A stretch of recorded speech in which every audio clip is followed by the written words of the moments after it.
We'll start with atomic structure today. It's going to be an introductory class. It's pretty straightforward. When I taught you the first class, we discussed about the discovery of the electron. We understood Faraday's experiment, how Faraday tried to conduct electricity, and in the process, he ended up discovering cathode rays. But then Thomson came into the picture and he said that these were not really rays, but they were a stream of particles. And these particles he called electrons. Later on, Mulliken figured out the charge on an electron, the mass of an electron was also figured out, etc. We know that the mass of an electron now is 9.1 into 10 power minus 31 kg. The charge of an electron, Mulliken figured out, is minus 1.6 into 10 power minus 19 coulombs, which we also write as minus E coulombs, right? The small letter E represents the number 1.6 into 10 power minus 19, right? So the charge of an electron is minus E coulombs. What is the charge of a proton? We can also write it as plus coulombs. What about the mass of a proton? 1.66 into 10 power minus 27 kg. So we notice that the proton is much heavier than the electron, right? Now, once these subatomic particles started to be discovered, a line of inquiry now became, where are these particles located in the atom, right? Okay, the atom is not the smallest indivisible unit, which Dalton was saying, atom se bhi chota kuch hai, but where are these particles in the atom? So we wanted to know more about the structure of the atom. The guy who discovered the electron, Thomson, he gave us what is called the plum pudding model.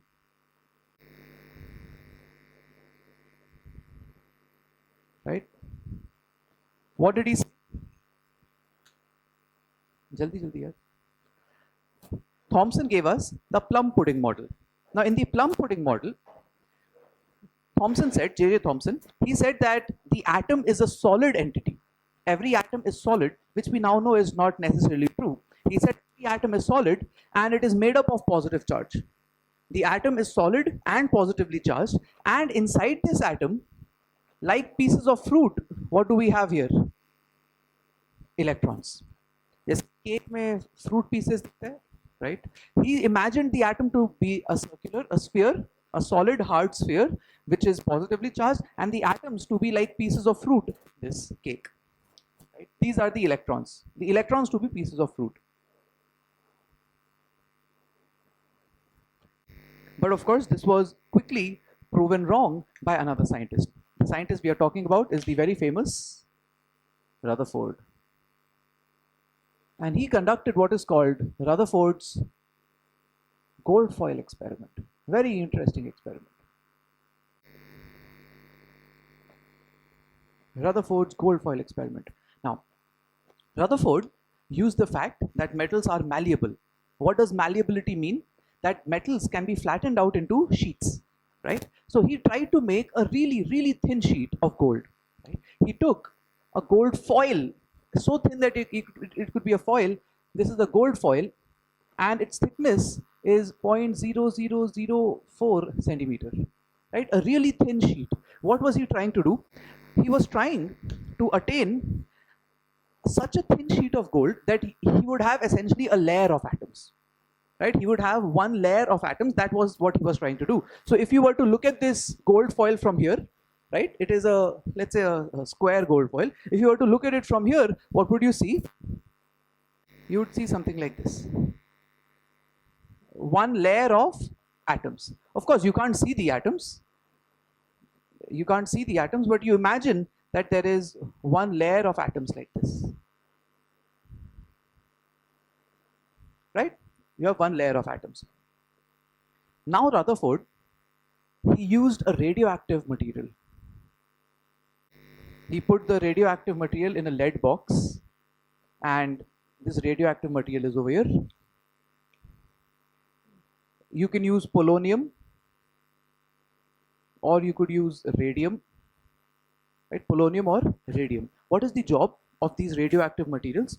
They disintegrate. Now we'll study an entire chapter called radioactivity later on in class 12, but radioactive substances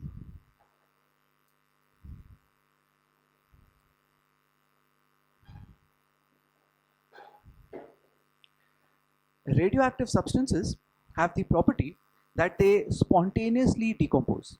Right? उनका nucleus unstable होता है, वे अपने आप टूटते रहते हैं. Their nucleuses are spontaneously decomposing and they are emitting alpha, beta, and gamma rays, which we now know are alpha particles, beta particles, and gamma are rays, electromagnetic rays. Anyway, so this radioactive substance is releasing alpha particles. These alpha particles come out at a very high speed of 3 into 10 power 7 meters per second. Right? That's the speed with which the alpha particles are coming out. And what are these alpha particles really? They are doubly charged helium ions. Alpha particles are nothing but helium plus 2. Now what does helium have? Helium has 2 protons, 2 neutrons, and 2 electrons. If I remove both the electrons, then what is the alpha particle essentially? 2 protons plus 2 neutrons. So the helium plus 2 ion is essentially 2 protons plus 2 neutrons, and it is doubly charged. It has a charge of plus 2. This is the alpha particle, and these alpha particles are coming out and they are striking the gold foil. These alpha particles are being fired at very high velocity from this radioactive substance, and they are striking this gold foil. Now what Rutherford did, on the other side of this gold foil, he placed a screen. The inside of this screen he coated with zinc sulfide, ZNS. What is the job of zinc sulfide? When a charged particle hits it, there is a scintillation of light, a sparkle of light, right? अगर उसपे कोई charged particle गिरता है तो चमकता है, right? So it scintillates.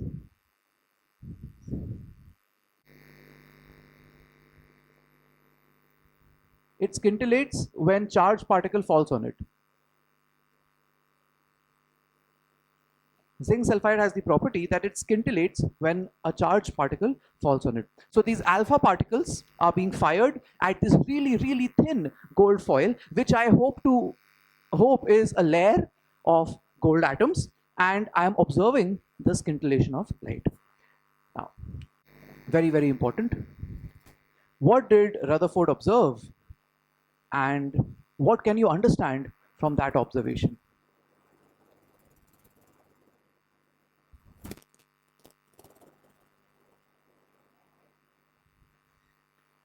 Rutherford observed that most of the alpha particles went straight through. कुछ हुआ ही नहीं, right? The alpha particles came and they passed through the gold foil as if there was nothing there.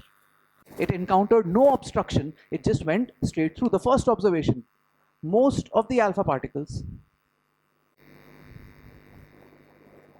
went straight through.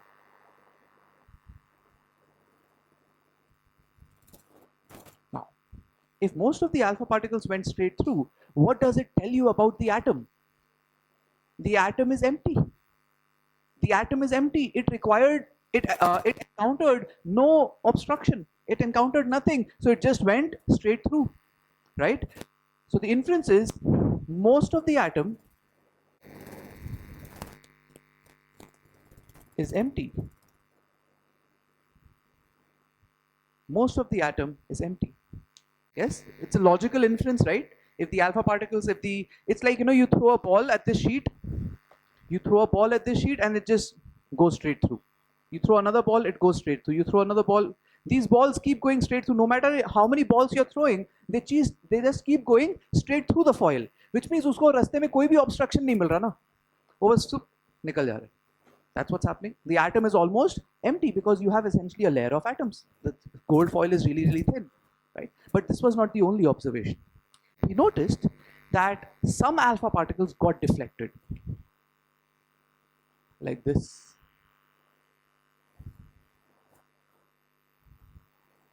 Some alpha particles got deflected. How many? Now this is a very important observation here. He noticed that 1 in 1,000 alpha particles, not all, 1 in 1,000 alpha particles got deflected by angles less than 90 degrees. 1 in 1,000 alpha particles got deflected by angles less than 90 degrees. Now, what does this imply? This is the atom. Okay. Now, I am drawing the alpha particles from this side, this view. The alpha particles are going straight through. Nothing is happening. Almost all the atom is empty. The alpha particles are just going through. But 1 in 1,000 alpha particles got deflected. Now, alpha particle is positively charged. So it will get deflected where it encounters another positive charge. Another positive charge can cause repulsion and make it deviate from its original path, right? But how many of them are getting deflected? 1 in 1,000. 1 in 1,000 alpha particles getting deflected, which means the atom has positive charge, and this positive charge must be occupying a very small space in the atom. Yes or no? This positive charge, which is causing the alpha particles to deflect, must be occupying a very small space inside the atom, right? And only those alpha particles which come close to this positive charge get deflected. Only those alpha particles which come reasonably close to this positive charge get deflected. But the others which are far away from it, they go straight through. They go straight through. And why can I say that this positive charge is occupying a very small space? Because 1 in 1,000 are getting deflected. Suppose if I told you that out of, let's say, 1,000 alpha particles which I fire, 500 of them get deflected. That would imply what? That half the space of the atom is occupied by some positive charge which is causing the alpha particles to deflect, right?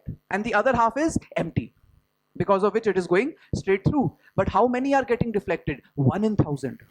1 in 1,000. This immediately gives you an indication about how much space this positive charge inside the atom is occupying. Because not all the alpha particles, but 1 in 1,000 alpha particles are getting deflected. Yes? So the inference which you can draw from here is that all the positive charge in the atom is concentrated in a small space. All the positive charge in the atom is concentrated in a small space. Yes, interesting observation.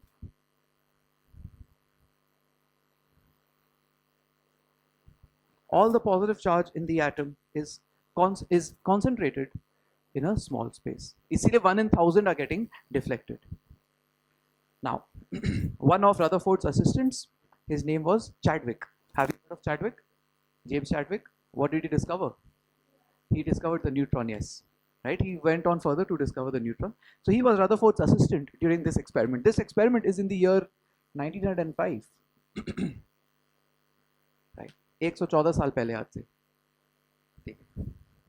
So one of Rutherford's assistants, Chadwick, he was walking around with a zinc sulfide screen, right? And he happened to pass by behind the experiment, right? Imagine carrying a zinc sulfide screen, and he walked behind this experiment, and they noticed a sparkle over here, right? A sparkle of light was observed on a screen which was behind the experiment, now which was very fascinating. No one expected this to happen. So what did they do? They placed another screen here.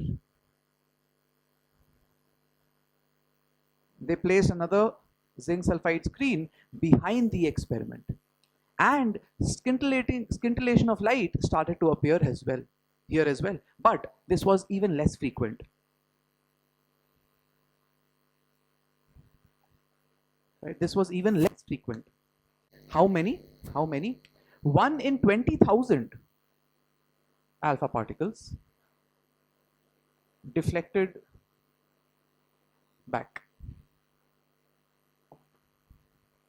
1 in 20,000 alpha particles deflected back. Okay. Most of them went straight through. Almost all of them went straight through. 1 in 1,000 got deflected, and 1 in 20,000 got deflected back. Now this is also an interesting observation, because imagine if I have this duster here, right? It's a light particle, and I throw a high-speed particle at it. This alpha particle is coming at a speed of 3 into 10 power 7 meters per second. So if this alpha particle has speed, it has mass as well, it has significant momentum, what will happen? This should get knocked out. But instead what happened? It deflected, which means this point where this alpha particle is colliding must be really, really heavy. Imagine if I throw a ball at this wall, what will happen? The ball will bounce back. Why is that happening? Because the wall has a lot of mass. right? So this alpha particle, which is getting deflected, which is coming back, must have encountered a really massy space, right? This positively charged space must also contain almost all the mass of the atom, which is why the alpha particle bounced back. It could not knock it out. The alpha particle bounced back means those alpha particles which end up hitting this space directly, only those alpha particles which end up hitting this space directly get what? Get bounced back. So the inference which Rutherford drew from here, that this small space contains almost all the mass of the atom. This small space, which is causing 1 in 1000 alpha particles to deflect and which is causing 1 in 20,000 alpha particles to bounce back, also contains almost all the mass of the atom, right? So this space, which has all the positive charge and almost all the mass, what did Rutherford call this space in the atom? Nucleus, right? It is Rutherford who gave us the name nucleus.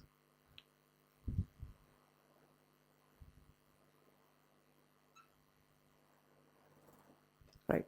Rutherford gave us the name nucleus. Make sense? This is the first experiment in particle physics. 1905. Right? Fascinating, huh? You can't see the atom, but through an experiment, we figure out some part of its structure. Right? So all the scientific community was like, "Yay, well done, Rutherford. Macha diye." We now know what the atom looks like. We have some idea about its structure. Okay, he's saying all the protons are concentrated in the nucleus. He gave it a name also. He could have named it anything, right? He called it nucleus. So then everyone asked him what was the next logical question which people asked Rutherford? Where are the electrons? Right? ठीक है, proton बीच में, very good. Nucleus नाम भी तुम रख दिए, very good. But where are the electrons? And he said, I don't know. Right? So write down drawbacks of Rutherford's theory.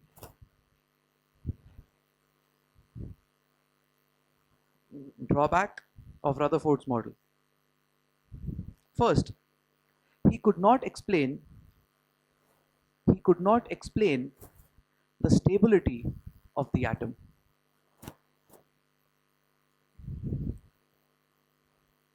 First, he could not explain the stability of the atom. Meaning, Rutherford has now told us that almost all the positive charge is concentrated in this very tiny space in the middle of the atom called the nucleus, and electrons are somewhere outside it. Right? This is still a better model than what Thomson had said, right? Thomson said पूरा atom ही positive charge है and उसमें कहीं कहीं electron है. He's like नहीं, पूरा atom में जो positive charge है वो एक छोटे से जगह में है जिसको हम nucleus बोलेंगे, right? But then if this is positive charge and these are electrons, these electrons should get attracted towards this positive charge and they should fall inside the nucleus. So how do you explain the stability of the atom? These electrons should ideally fall inside the nucleus then, right? So why is it stable? Then another scientist, his name was Maxwell, he said that if the electron is surrounding this positive charge, then ideally it should undertake a spiral path, and by taking this spiral path it will continuously lose energy and fall inside the, it should take around 10 power minus 8 seconds. He made a calculation also, right? But that's not happening, of course. We exist, don't we? Which means the atoms which we are made up of are stable, right? We are all made up of atoms. So we are all technically made up of vacuum. Yes or no? Because the atom is almost empty. What is this space in between? It's vacuum. It's nothing, right? And we are made up of this nothing spaces. Anyway, I won't get into philosophy here, but this was one of the drawbacks of Rutherford's model, right? He could not explain why the atom was stable. He gave us some insight about the location of the protons, but he could not explain the position of the electrons. Second drawback, write down, he could not explain the hydrogen spectrum. Second drawback, he could not explain the hydrogen spectrum. Now what the hydrogen spectrum is, we will discuss in the next class of atomic structure. he could not explain the hydrogen spectrum. Is it okay? All right. Is it fine? Right? The scientist who gave us some more idea about the structure of the atom is Niels Bohr. We will come to Niels Bohr theory, Niels Bohr's model of the atom towards the end of today's class. But let's change gears and go to electromagnetic waves. I want to talk a little bit about that. Can I raise the board? Is Rutherford's experiment clear? Right? These three observations and the inference you draw from these observations are important here. Electromagnetic waves.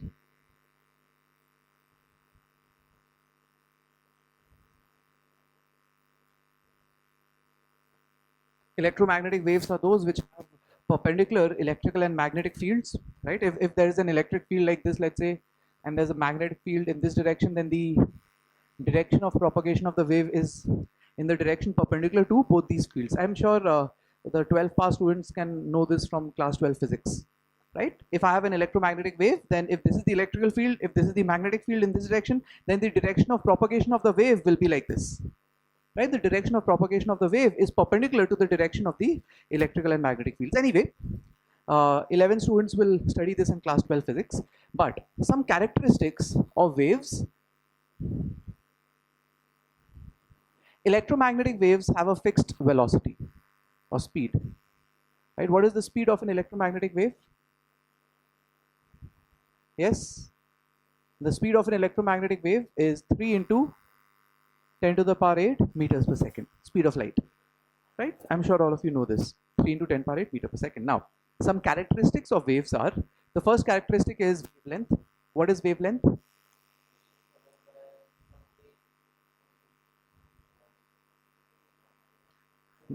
क्या बोल रहे हो यार, एक second में तो ये 3 into 10 power 8 meters distance cover करेगा, वो उसका वेवलेंथ हो गया क्या? Yes, the distance between two successive crests or two successive troughs, right? So if this is a crest, the next crest is here. So this distance, I will say, is wavelength. The distance between two successive crests or two successive troughs is wavelength. Or I could say the distance between this point and this point, this is one wavelength, right? From here to here. This could also be one wavelength. And wavelength is represented by the symbol lambda, right? Now, since we are talking about electromagnetic waves, these wavelengths are really, really small. The SI unit to measure length is meters. But when I'm practically talking about wavelengths of electromagnetic waves, then I do not use meters all the time. I could use some smaller units. For example, I could use 1 mu m. This is micrometer. 1 micrometer is how many meters? 10 power minus 6 meters. Then I could use 1 nm. Nm is nanometer. This is 10 power minus 9 meter, right? I could also use 1 Armstrong. This is how much? 10 power minus 10 meter. I could use this as well. I could also use 1 pm. Pm is picometer. This is 10 power minus 12 meters. Yes. I could use 1 FM. Yes. This is femtometer. It is also called 1 Fermi. Yes. This is 10 power minus 15 meters, etc. Right. So these are the various units of length which you could be given. To measure the size of the atom, or for measurement of wavelengths for visible, ultraviolet, infrared, etc., we generally use these two. These are appropriate for measurement of size of atom, etc. Right? Nanometers and Armstrongs are commonly used. To measure the size of the nucleus is much smaller than the atom. Right? We use this. To measure the size of the nucleus, the preferred unit is Fermi or femtometer. The nucleus is in this order. It is 10 power minus 15 meters ke size ka hai nucleus. Right? So wavelength, lambda, SI unit is meter. We could use any of these units also. C is the speed of the wave. See the speed of the wave. Another characteristic of a wave is frequency. Nu. This symbol is nu. Nu. It is pronounced nu. Nu. And this represents frequency. What is the definition of frequency? Write down the number of waves passing through a given point, the number of waves passing through a given point in 1 second. The number of waves passing through a given point in 1 second. That's frequency, right? So mathematically, what will frequency be? It will be c upon lambda. In 1 second, the distance covered will be 3 into 10 power 8. And if every wave is lambda long, then the number of waves will be 3 into 10 power 8 upon lambda. So c by lambda, right? So the frequency of the wave is c upon lambda. What is the unit? This is meters per second, and wavelength SI unit is what? Meter. So what is the unit of frequency? 1 by second, right? So the unit you can say is second inverse. Second inverse is also called hertz. This is represented by the symbol Hz. Second inverse is also called hertz, represented by the symbol Hz, right? So we have this characteristic that electromagnetic waves all travel at the same speed. कैसा भी electromagnetic wave हो, उसका speed is fixed, 3 into 10 power 8 meter per second, right? And how is this speed related to frequency and wavelength? The speed is frequency multiplied by wavelength. The speed is frequency multiplied by wavelength. Very important. So if the speed is fixed, and I increase the wavelength of an electromagnetic wave, what will happen to its frequency? It will decrease. But the product of wavelength and frequency will be a constant. It will be c, the speed of light. So for different wavelengths, I will get correspondingly different frequencies. So different kinds of wavelengths will give me different kinds of electromagnetic waves, right? So I'm sure most of you know this. Most of you have seen this also. The electromagnetic spectrum. If your wavelength is around 3800 Armstrongs, or you can also call it 380 nanometers, right? 380 nanometers or 3800 Armstrong. If this is the wavelength of the electromagnetic wave, then it is violet light, right? Violet light is coming to us from the sun, right? Rainbow जब देखता है, तो rainbow में जो violet band होता है, right? It is an electromagnetic wave of wavelength 3800 Armstrongs, right? Then red light has a wavelength of 7600 Armstrongs. So between 3800 Armstrongs and 7600 Armstrongs, we have what we call the visible spectrum. All these wavelengths of light we can see.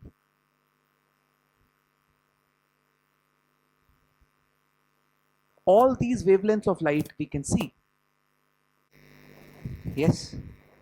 But outside this range, if I have an electromagnetic wave whose wavelength is less than this or more than this, we cannot see it. It's there all around us, but we cannot see it. Yes. Now, if the wavelength is less than 3800 Armstrongs, then we call it ultraviolet. These electromagnetic waves are ultraviolet light. Yes, ये भी आ रहा है. The sun is sending all kinds of electromagnetic waves to us, all coming at the same speed, but they have different wavelengths and different frequencies, right? If the wavelength is even less, then what does it become? X-rays. It becomes X-rays. If it is even less than that, yes, gamma rays. These are all electromagnetic waves. If the wavelength is more than 7600 Armstrongs, IR, infrared. More than that, microwaves, microwave. And then more than that, radio waves. These waves over here, infrared and microwaves, they cause heating. Right? For example, if you stand next to a halogen light, okay, it is throwing all kinds of electromagnetic waves at you. It is throwing visible spectrum also at you. It is also throwing infrared electromagnetic waves. These infrared rays, they cause heating. They cause heating. Is it okay? Right? Now, the scientist who revolutionized our understanding of light, his name was Planck.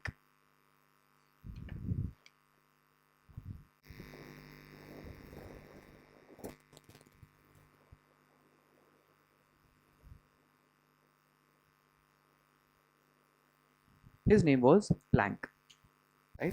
And he gave us a quantum theory, Planck's quantum theory. What did Planck say? What did Planck say? He said that light is not a wave, which is groundbreaking, is it not? Which is strange. Think about this happening in 1910, 1915, that time, right? Planck is saying light is not a wave. But all the scientists in the world were like, it follows all the properties of waves, right? It is being reflected, it is being refracted, right? It does it. We can do interference. Waves interfere, constructive and destructive interference, right? So light should be a wave, but Planck comes in and he says light is not a wave. In fact, light is made up of particles. He says light is made up of particles. So this is what we thought light to be, and Planck comes in and he says light is not a wave, it is made up of particles. Right? Whenever light comes from any source to an object, right, it transfers energy. Energy from the sun is reaching us, is it not? Right? And this transfer of energy is being facilitated by these electromagnetic waves. So these electromagnetic waves must have some energy. Now Planck said that this energy comes to us in discrete packets. This energy comes to us in packet form, right? And each packet has a fixed amount of energy. How much energy each packet has is dependent on the frequency of this wave, right? And Planck said that light is made up of these small packets or quanta of energy. Light is made up of these small packets or these small quanta of energy, and these packets he called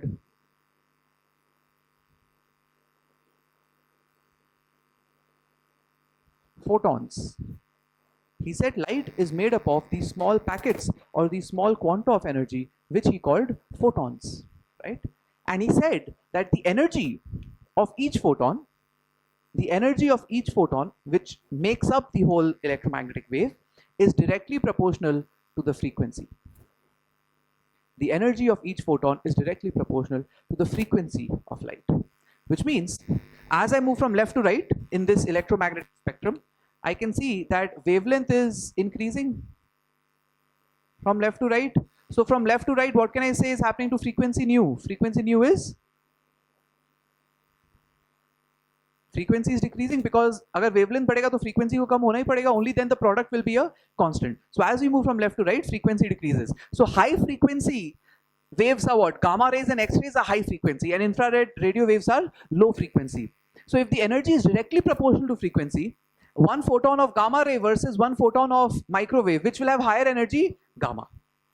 Right? The gamma ray photon will have higher energy versus a microwave photon. Make sense? So the energy, Planck said, is directly proportional to the frequency nu. Right? To remove the proportionality sign, he introduced a constant. E is equal to h nu. Right? H is known as Planck's constant.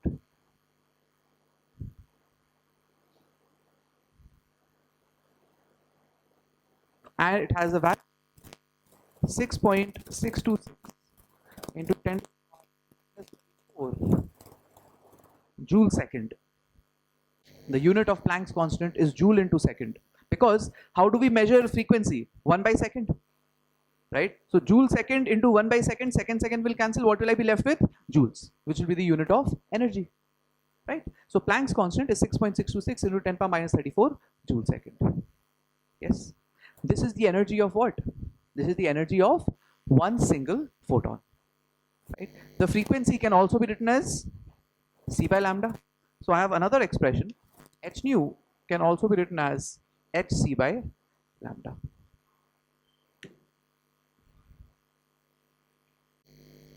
Is it okay?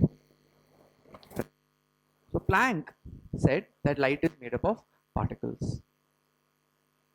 And these particles have a fixed amount of energy. These particles he called photons. They are traveling at the speed of 3 into 10 power 8 meter per second, but each photon has energy h nu, right? Where nu is the frequency of the wave. Any doubts?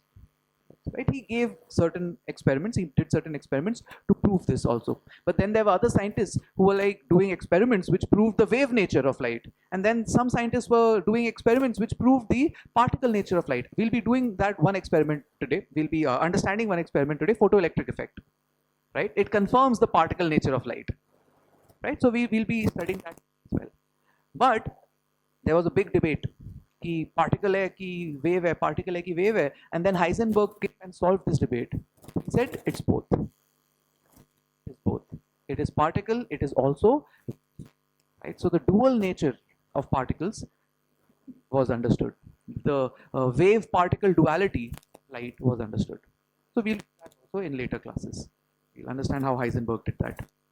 Is this okay? Let's solve a couple of problems to get us moving. Class assignment 1. Please solve question 1, 2, and 3. Use a calculator, I don't mind. Okay, so its first problem is pretty simple. The frequency will be c by lambda. So this will be 3 into 10 power 8 meter per second. What is the wavelength? 3900 Armstrongs. You will convert it into meters. So 10 power minus 10 meters. So this will give you the frequency hertz, right? How much is it coming to? 7 point into 10 power 14 hertz, right? Where does it lie? It lies in the visible range. It lies in the visible range. 3900 is more than violet. It lies in the visible range. Next, calculate the energy of a wave having frequency 10 power 17 hertz and containing 10 power 15 photons. Now, next question, the energy of one photon. The energy of one photon is h nu. So this is 6.626 into 10 power minus 34 multiplied by 10 power 17, and this will be what? The unit will be joules. Yes, because the frequency is given as 10 power 17 hertz. This will be the energy of one photon. But what is the question asking for? The energy of 10 power 15 photons. So we'll simply multiply this with 10 power 15.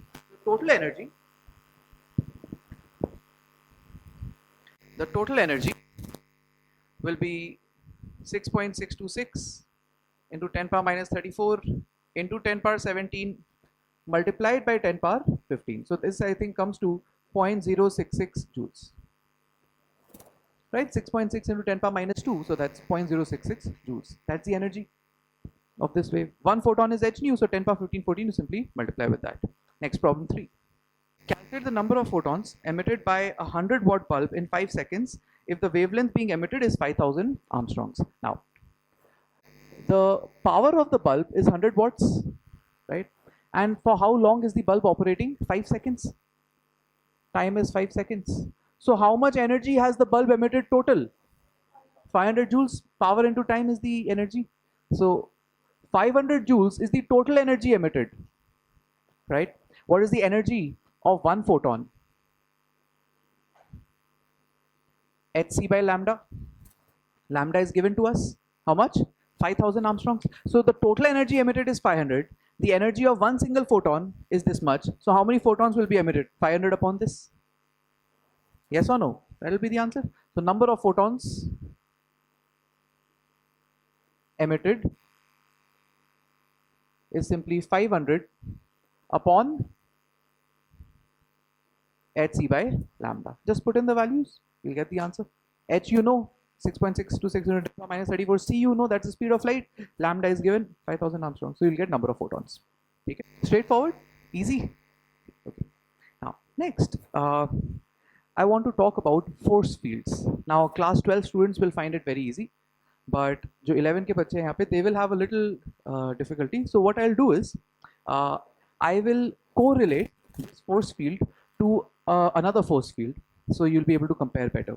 What I'm talking about is an electrostatic force field. Now, one force field which you are very comfortable with is the gravitational force field. Okay? For example, right now we are present in a gravitational force field, and any object which has mass, if it comes inside this gravitational force field, it experiences a force. For example, this pen, right? It is present in the gravitational force field of Earth, right? So it is experiencing a force in which direction? This direction, in the downwards direction. If this pen was in space, would it experience this gravitational pull of the Earth? No. Right? So why is it experiencing this force? Because it is present in the force field created by the Earth. So if this is the Earth's surface, and let's say I have a mass m over here, right? And this mass m is at a height h above the Earth's surface. Now, because of the presence of this gravitational force field, this mass m over here has some potential energy. How much is that? mgh. I'm sure you've studied this in class 9-10. The potential energy of this mass m at a height h above the Earth's surface is mgh. And if it is at rest right now, if it is at rest, मतलब velocity अगर zero है यहाँ पे, so what is its kinetic energy?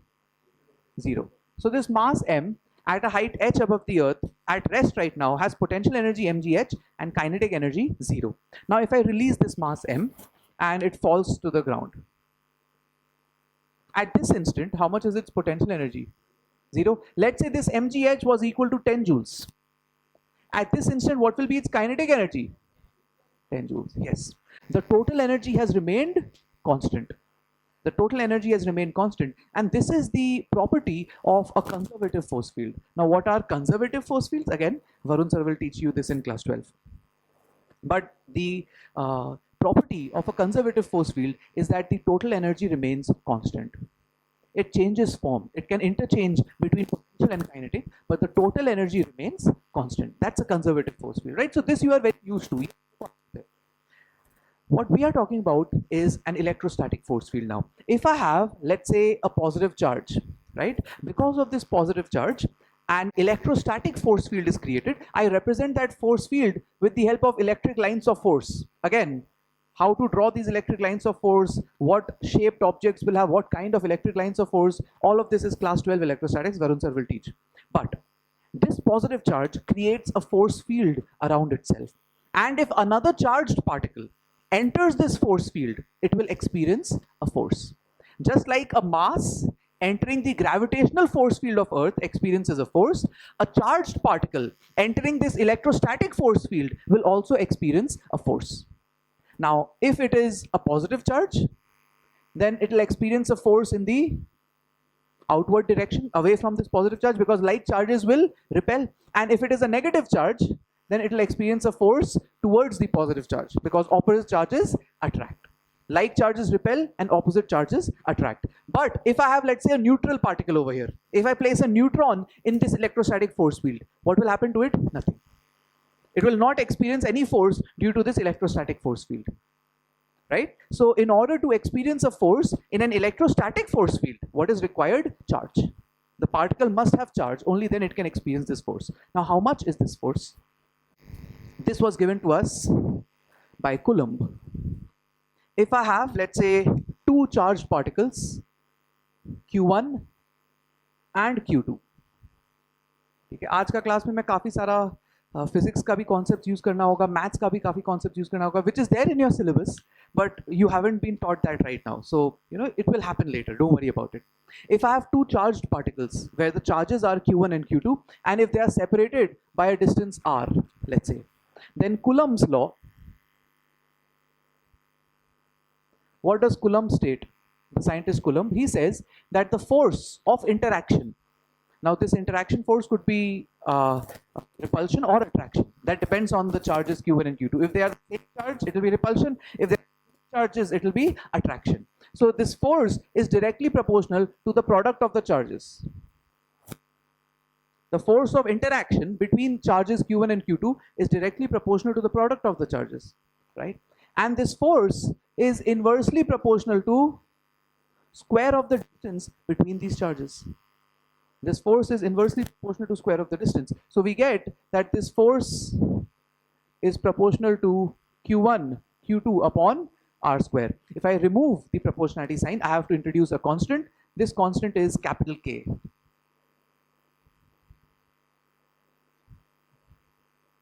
This is the electrostatic force of interaction between two charges q1 and q2 separated by a distance r. Very important. You must remember this formula. Force is k q1 q2 by r square. Yes. तुम लोग को तो ये पता ही होगा. Force is k q1 q2 by r square. What is k? What is the value of k? 9 into 10 to the power 9. This is the value of k. What will be the unit of k? Force is measured how? Newtons. R is what? Measured, it is distance measured in meters. So this is newtons into meter square. And then charges is measured in coulombs. So coulomb into coulomb is coulomb square. That will come in the denominator. So the unit will be Newton into meter square upon coulomb square. Newton into meter square upon coulomb square. This value you have to remember. The value of capital K is 9 into 10 power 9 Newton meter square per upon coulomb square. And this is the electrostatic force of attraction between two charged particles q1 and q2. It could be attraction or repulsion depending on the charges q1 and q2. K can also be written as 1 upon 4 pi epsilon naught, where epsilon naught is the permittivity of free space.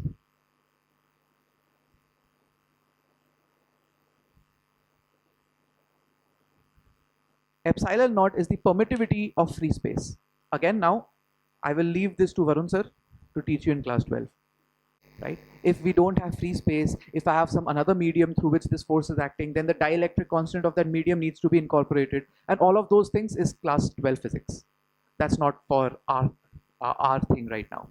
But इतना अभी जानना जरूरी है that अगर दो charged particles है, उनके बीच में कुछ force होता है, and that force can be calculated as k q1 q2 upon r square. This much you have to know for now. Is it clear? Now, just like in a gravitational force field, a mass m has potential energy how much? mgh. In the same way, a charge q present in an electrostatic force field will also have some potential energy. The formula for potential energy in an electrostatic field is how much? Potential energy in an electrostatic field? Or I can simply write it as q into v. It is k q2 upon r. Yes, I can simply write it as q into v, where q is what? Q is the charge of the particle and v is the potential difference.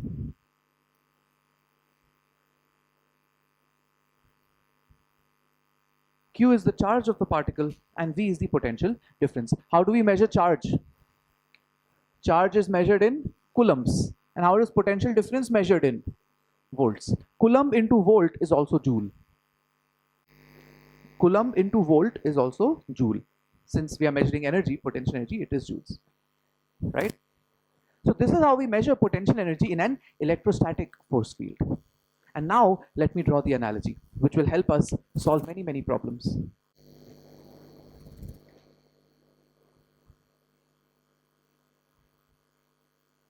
Say I have a battery, which is a 1 volt battery, right?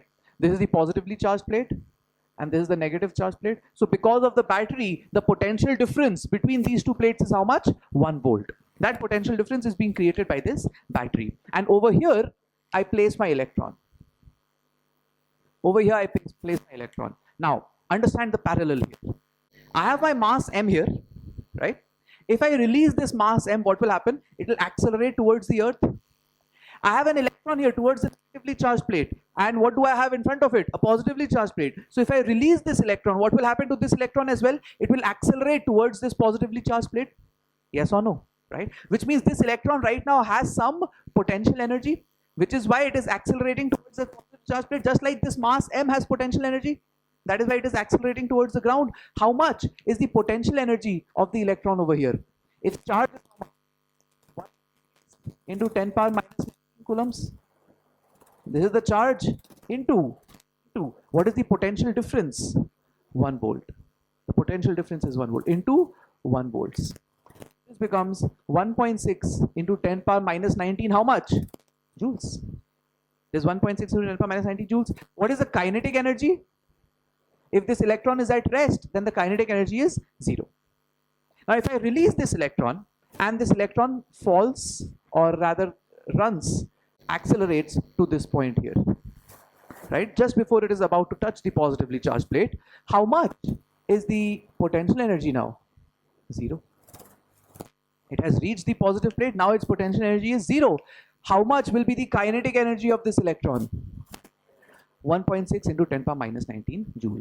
The electrostatic field is also a conservative force field, like the gravitational field. Just like all the potential energy converts to kinetic in a gravitational field, the same thing also happens in an electrostatic field. So the kinetic energy here is 1.6 into 10 power minus 19 joules. So this helps us define a very important measurement of energy. We use a new unit now, 1 eV. This is known as electron volt. This is known as electron volt. Write down the definition.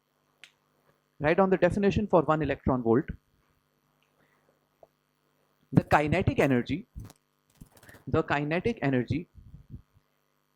gained by an electron. The kinetic energy gained by an electron when it is accelerated. The kinetic energy gained by an electron when it is accelerated from rest. The kinetic energy gained by an electron when it is accelerated from rest under a potential difference of 1 volt. The kinetic energy gained by an electron when it is accelerated from rest under a potential difference of 1 volt is 1 electron volt. Is 1 electron volt. Small e, capital V. Okay? So this is our new unit of energy, right? Because we are dealing with small electrons, small particles like electrons, etc. तो अब हम energy इस electron volt नए unit में measure करेंगे. And how much is 1 electron volt? In joules, it is 1.6 into 10 power minus 19 joules. This is 1 electron volt in joules, but this is our new unit of energy. This is our new unit of energy, right? So, tell me this then. If I have a battery whose potential difference is 3 volts, right? Whose potential difference is 3 volt. This is the positively charged plate. This is the negatively charged plate. And I have an electron here, which is initially at rest. Kinetic energy is 0. How much potential energy does it have right now? 3 volts into the charge of 1 electron. So in terms of electron volts, how much can I write this? I can simply write this as 3 electron volts. It is 3 into 1.6 into 10 power minus 19 joules. But in terms of electron volts, now it is simply 3 electron volts. Yes. Now if I release this electron, it will accelerate and it will reach this plate, positive plate over here. At this instant, how much kinetic energy will it have? 3 electron volts. And the potential energy at the positive plate is, of course, 0. It's as if the mass has hit the ground. In the same way, the electron hits the positive plate. The potential energy is vanished and all the potential energy has been converted to kinetic. So the kinetic energy of this electron when it hits the plate is 3 electron volts. Easy? Okay, tell me this. I have a battery which has, let's say, 4 volts potential difference, and I fire an electron in this direction with kinetic energy of 2 electron volts. How much kinetic energy will the electron have over here? 6 electron volts. Think about it. If I have this mass m and instead of releasing it from rest, initially it has 0 velocity, what if I throw it down, right? And I gave it, let's say, 2 joules of energy, 2 joules of kinetic energy. So when it hits the ground, how much kinetic energy will it have? 12 joules. 10 joules is potential which has converted to kinetic, and 2 joules you had given it extra to begin with. So the total kinetic energy when it hits the ground is 12 joules. So over here, how much potential energy does it have because of the potential difference because of the battery? That much is 4 electron volt. When it reaches this, its potential energy will become 0. But the total energy must be same. So how much kinetic energy will it have? 6 electron volts. Yes or no? Is everyone okay with this? I'm not releasing the electron from rest. I have given it some initial velocity, which means I've given it some initial kinetic energy. Let's say 2 eV. So the total kinetic energy now is 6 electron volts. Tell me this. I have a battery. Let's say this battery has can create potential difference 8 volts. Okay. And what I do is I have an electron here this time. At the positive plate, I have an electron. And I fire this electron towards the negatively charged plate with a kinetic energy of 6 electron volts. I fire this electron towards the positively charged plate with a kinetic energy of 6 electron volts. What will happen? What will happen? और detail में बताओ.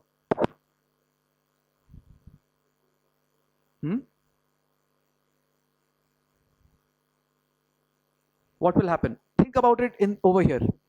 This is a mass at the ground, and I throw it up. I throw it up with, let's say, 7 joules of kinetic energy. What will happen? It will reach, but will it be able to reach this height? No. Because if I had given it 10 joules of energy, then it would have reached this height. But once it reaches this height, what will happen? It will fall back down. If I gave it 7 joules of energy, then it would probably go more than half the distance and then fall back down. The same thing will happen here. If I wanted the electron to reach the negatively charged plate, how much energy should I have given it? 8 electron volts. I should have given it 8 electron volts, but how much have I given it? 6. So it will reach 3/4 of the distance. 6 by 8, 3 by 4. It will reach 3/4 of the distance and then it will fall back. Yes or no? This will be the path of the electron. If I fire this electron with 6 electron volts of kinetic energy and the potential which is being created by the battery is 8 volts, it will reach 3/4 of the distance and come back exact same. जो एक मास के साथ gravitational field में होता है, वही एक charge के साथ इलेक्ट्रोस्टैटिक फील्ड में भी होता है ना? Yes. Any doubts here? If I wanted the electron to hit the negative plate, how much energy should I have given it? 8 electron volts, 8 or more. Then it would have collided with the negatively charged plate. Yes? Yes? Okay. So now, finally, the reason why I did all this, if I have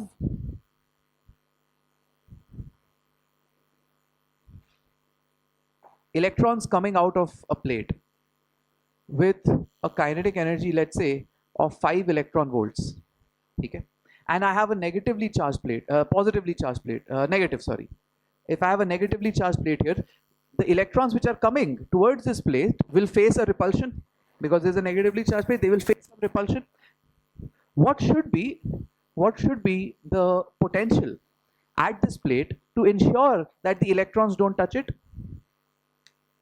How much should be the potential difference to ensure that the electrons don't touch this negative plate? 5 volts? 5 or more? Yes.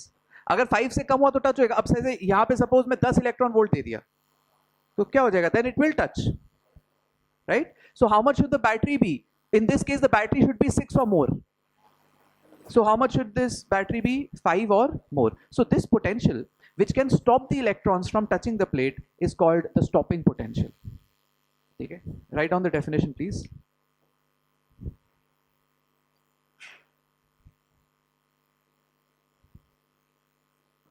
Stopping potential, write down. The minimum potential required. The minimum potential required to prevent electrons, the minimum potential required to prevent electrons from striking the plate, to prevent electrons from striking the plate is called stopping potential. The minimum potential required to prevent electrons from striking the plate is called stopping potential. Right? That was the purpose of explaining all this to you. Let's now understand photoelectric effect. Einstein took a plate, right? This plate, which he took, was made of potassium or rubidium, etc. He used one of the group 1 metals, right? And he allowed light to fall on this. Let me call it incident light. Einstein allowed light to fall on this plate, right? That's all, और कुछ भी नहीं है, just light falling on a plate. And this entire setup he housed in a container like this. Another plate was placed here. This is called the collector plate.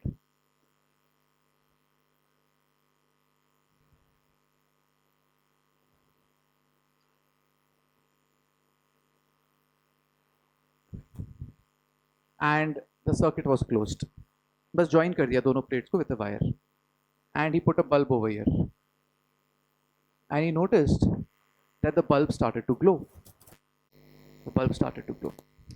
If this bulb is glowing, what does it mean? What does it mean? That current is flowing in this circuit, right? There's electricity flowing in this circuit, which means what are flowing? Electrons. Electrons are flowing. And what, is there any battery here? No. There's no battery. But still the bulb is glowing. And what is the only thing which you're doing? You're throwing light on a plate. You are throwing light on a plate and electricity is flowing, right? So what is happening? This light must be ejecting electrons from the metal. Because if current is flowing, which means electrons are moving, where are these electrons coming from? These electrons are coming from this plate. And why are electrons coming out of this plate? Because light is falling on them. इस पे light गिर रहा है तो electrons निकल के आ रहे हैं. क्योंकि electrons निकल के आ रहे हैं तभी तो circuit complete हो रहा है, तभी तो ये bulb जल रहा है, right? नहीं तो और क्या explanation है? Right? Electrons must be coming out because of the light. There's nothing else here. जैसी light off किया, bulb भी off हो गया. Right? You turn off the light source, the bulb is also off. Right? So this light must be removing electrons. This light must be removing electrons from these metal plates, from this metal plate. Now what happens is, a metal atom like potassium, rubidium or cesium has many electrons. Like for example, potassium has 2 electrons, then 8, it has 1 electron in its outermost shell. Many other electrons also it has. Anyway, this electron is bound to the nucleus. This electron is bound to the nucleus. The nucleus is obviously attracting it towards itself. ऐसे अपने आप तो निकल के नहीं जाता, right? It stays with the atom. So some energy is required to remove this electron from the nucleus, right? This minimum energy required to remove the electron from the pull of the nucleus, to remove it from the atom and for it to escape the pull of the nucleus is called the work function. And work function I represent with the symbol phi. Write down the definition for work function. The minimum energy required, the minimum energy required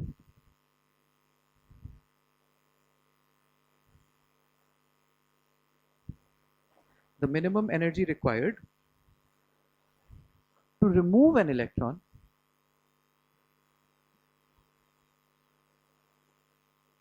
from a metal atom. The minimum energy required to remove an electron from a metal atom is its work function. The minimum energy required to remove an electron from a metal atom is its work function. Right? तो ये electron को पकड़ के रखा हुआ है, ठीक है, और ये इलेक्ट्रॉन निकल नहीं पा रहा. Now this experiment, it confirms the particle nature of light, because what Einstein did was he used light of different frequencies. He kept changing the frequencies and he noticed that as he was increasing the frequency, after a certain frequency the bulb was glowing, but below that frequency the bulb was not glowing. Why was this happening? Because light is made up of photons. Light is made up of photons. If light was a wave, then it would have deflected or reflected or diffracted. Some of these things would have happened. But because light is made up of packets of energy, these packets can be absorbed by these electrons. These packets can be absorbed by these electrons. And only if this packet of energy is sufficient electron to overcome the pull of the nucleus. If this packet of energy has energy more than the work function, only then this electron will come out, otherwise this electron will not come out. Which means if h nu is the energy of one packet of energy, it is the energy of one photon. If this is less than phi, if h nu is less than phi, then will the electron be able to escape the pull of the nucleus? No. तो अपने atom में ही रह जाएगा. So what will happen? No electricity. No electricity, right? Because if the electron absorbs this photon, it cannot overcome the pull of the nucleus. If h nu is more than phi, if h nu is more than phi, then what do we observe? Electricity starts to flow. Electricity starts to flow, which means these electrons have now acquired energy from these photons and they now come out. They now come out. As these electrons come out, they are attracted towards the collector plate. They are attracted towards the collector plate, they get absorbed by the collector plate, and they are circulated back to the original metal plate. So the circuit is complete. The circuit is complete. Electrons are coming out of the metal plate, absorbed here, sent back, coming out, absorbed here, sent back, and this completes the circuit. So what happens? The bulb starts to glow. The bulb starts to glow. Now, what forced these electrons to come out of the metal plate? These photons, right? It is these photons which have forced these electrons to come out of the metal plate. So what are these electrons also called? Photoelectrons. These electrons which have come out of the metal because of these photons are called photoelectrons. And this effect is called photoelectricity. This effect is called photoelectricity. These are photoelectrons and this is photoelectricity. And for this, Einstein got the Nobel Prize in Physics. Okay. Not for his theory of relativity, but for discovering the photoelectric effect. Okay. हम light से क्या create कर दिए? Electricity. Right, this is solar power. ये जो जितना भी solar power battery, solar cells जो आज हम यूज करते हैं, what is the basis of all of that? Photoelectric effect, right? How is electricity being generated from light? This is how. The electrons are being knocked out of the atom with the help of energy which it absorbs from the photon. Now, suppose I have an electron here, and for this electron to overcome the pull of the nucleus, it requires, let's say, 3 volts, 3 electron volts of energy. But I have a photon here which has 5 electron volts of energy and it is absorbed by this electron. What will happen? Out of that 5 electron volts, 3 electron volts will be used up in leaving the atom. What is the electron left with now? 2 electron volts of energy. Where does that go? What happens to that? That the electron retains as kinetic energy. उसको निकलने के लिए 3 चाहिए था, तुमने उसको दे दिया 5. तो जो 2 एक्स्ट्रा एनर्जी बचा है वो उसका क्या है? Kinetic energy. Right? So if the photon which is incident onto the plate has energy h nu and the energy required to overcome the pull of the nucleus is phi, so the remaining energy is what? It is the kinetic energy of the ejected electron.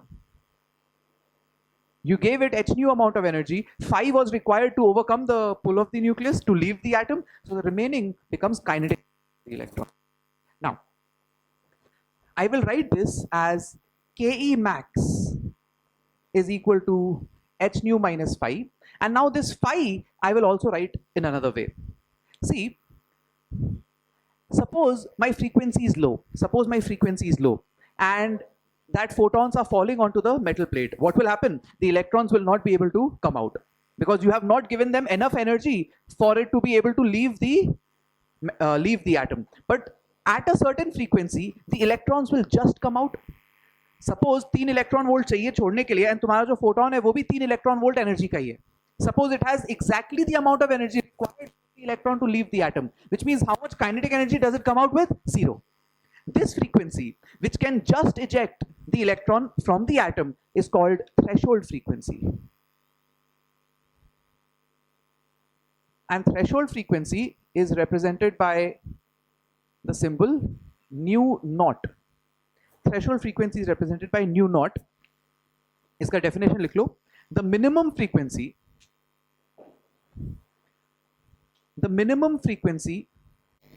of the photon required to eject the electron. The minimum frequency of the photon required to eject the electron.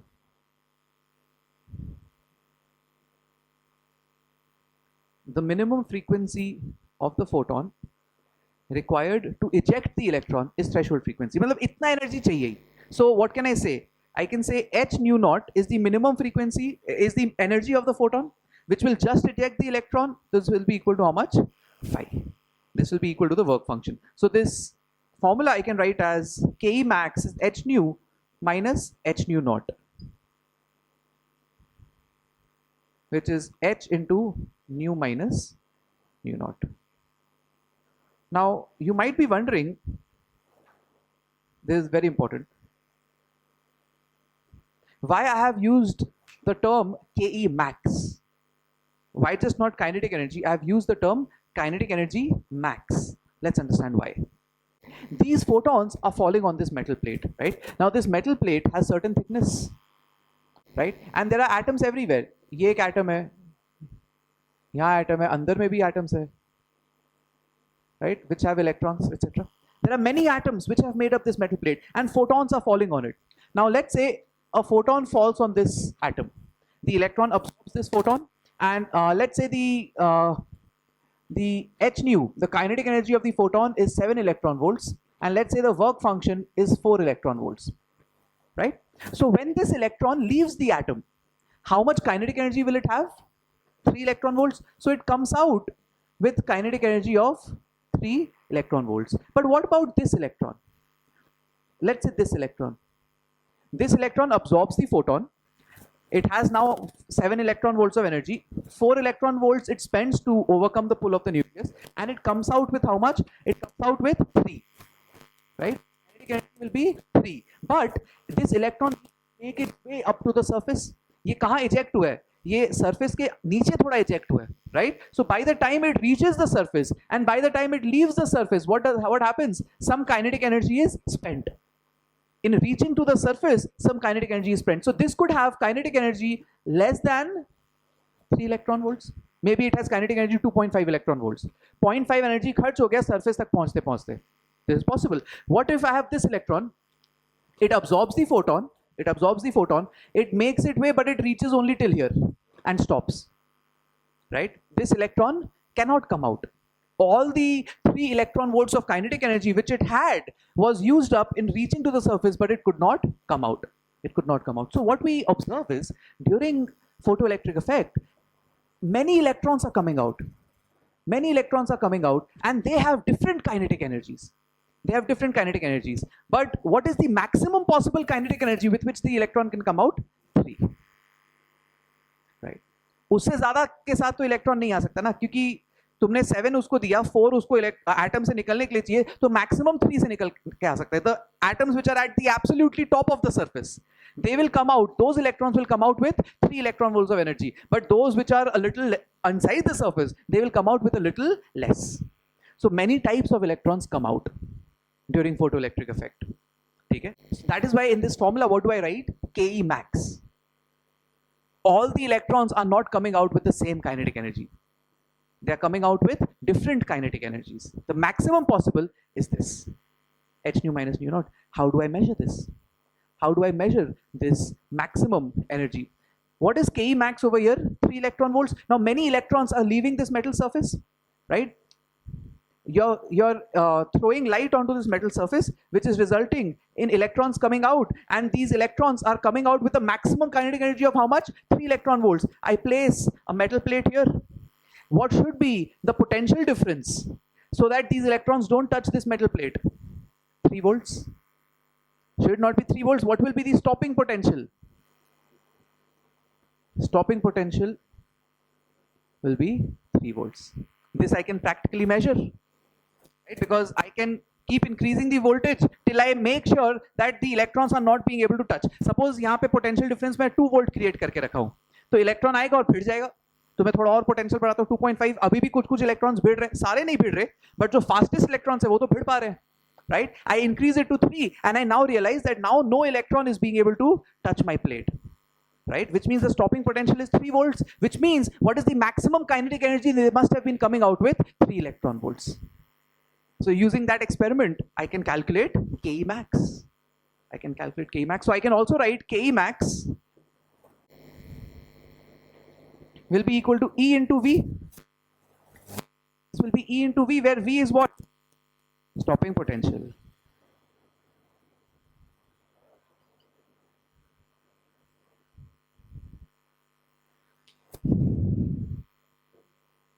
Is it okay?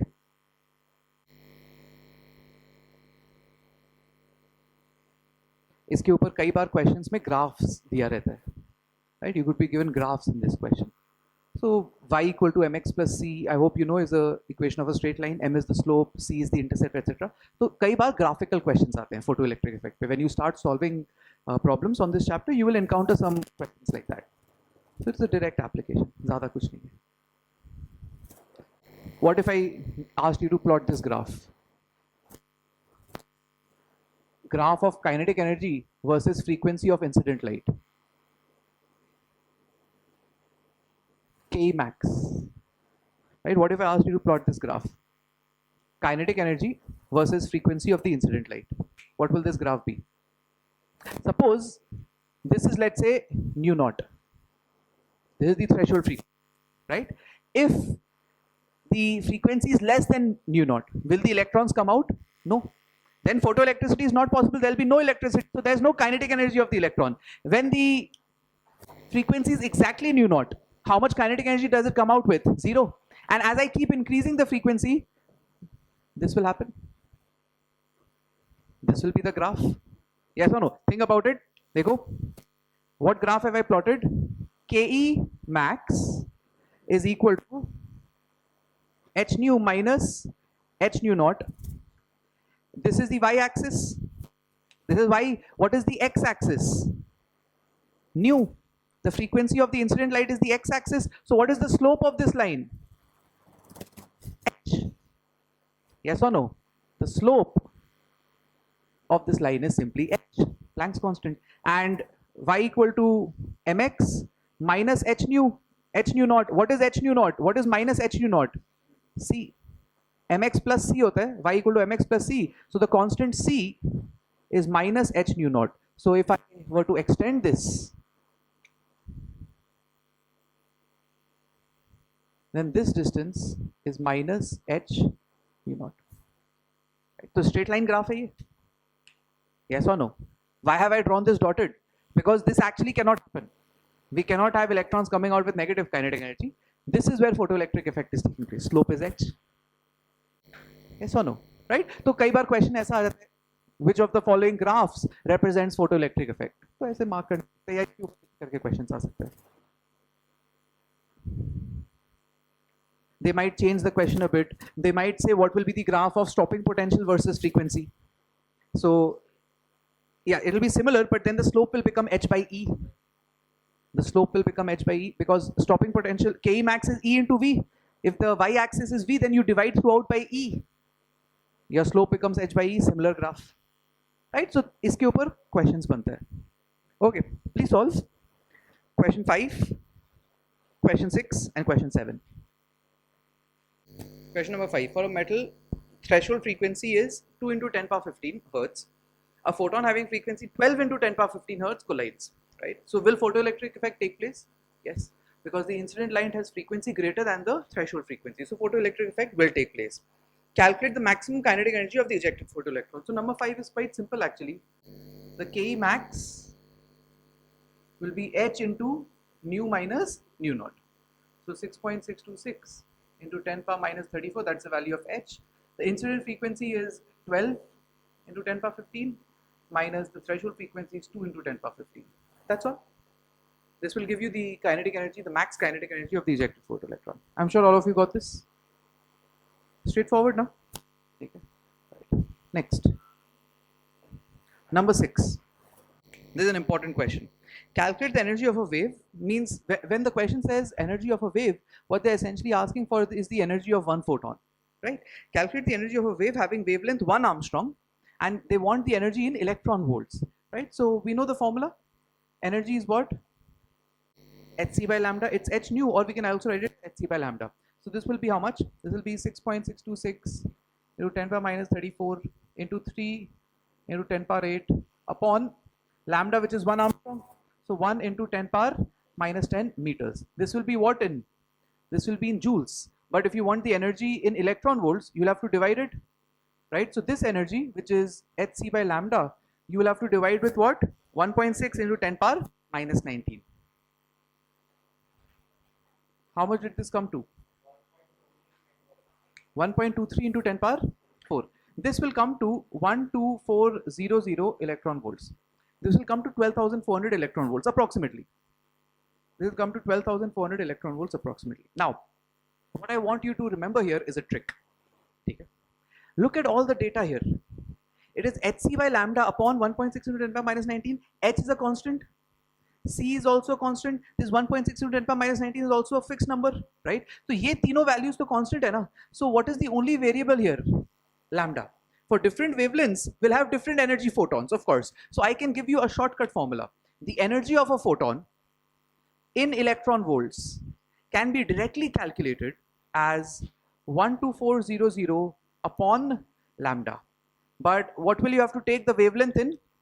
The wavelength you will have to take in Armstrongs. If you write the wavelength in Armstrongs, how much is the wavelength given in this question? 1. The wavelength is 1 Armstrong, yes or no? So if you 12400 upon 1, this is the energy of the wave in electron volts. How much is the answer coming to? 12400 electron volts. So this is a shortcut formula. Very, very important.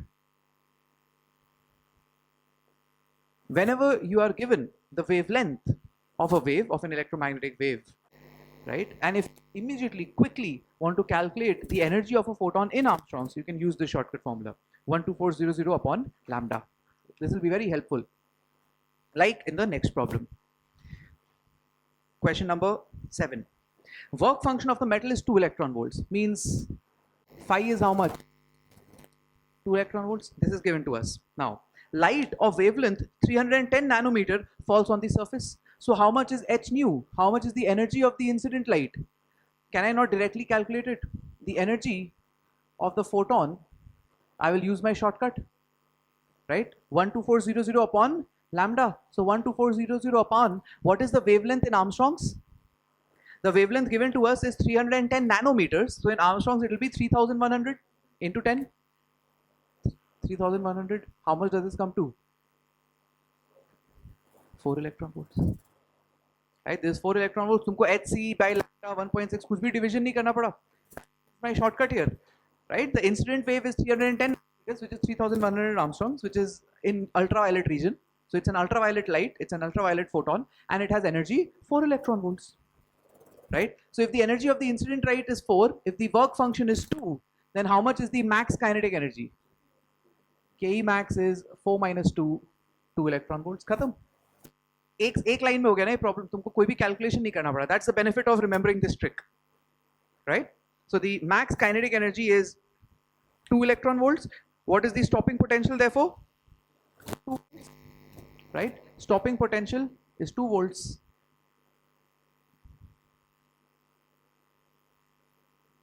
The question is also asking for the velocity of the electron. Kinetic energy is half mv square, right? So the kinetic energy is 2 electron volts. I can convert it into joules. So 1.6 into 10 power minus 19.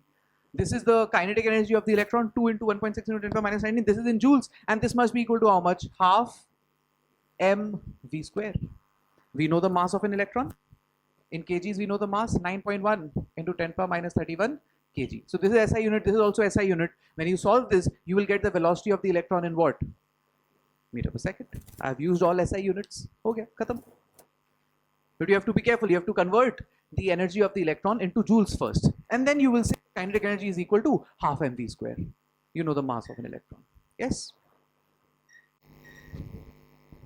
Any doubts?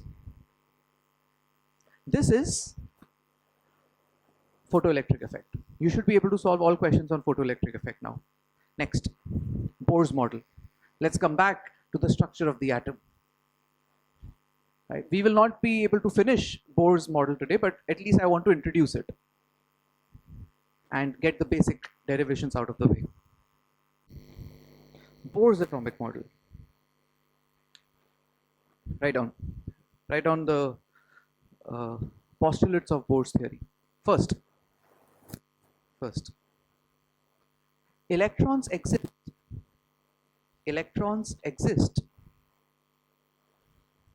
in discrete orbits around the nucleus. Electrons exist in discrete orbits around the nucleus in such a way that their angular momentum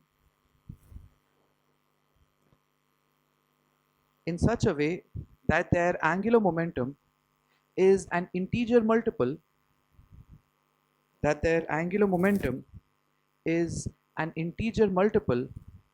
of h upon 2 pi.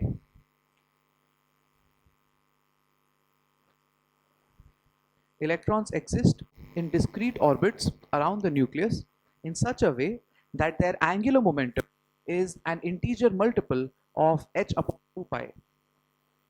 Point 2.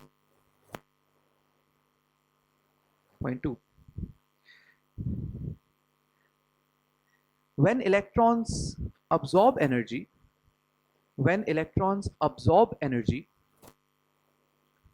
they move to higher orbits. When electrons absorb energy, they move to higher orbits. Full stop. Point 3.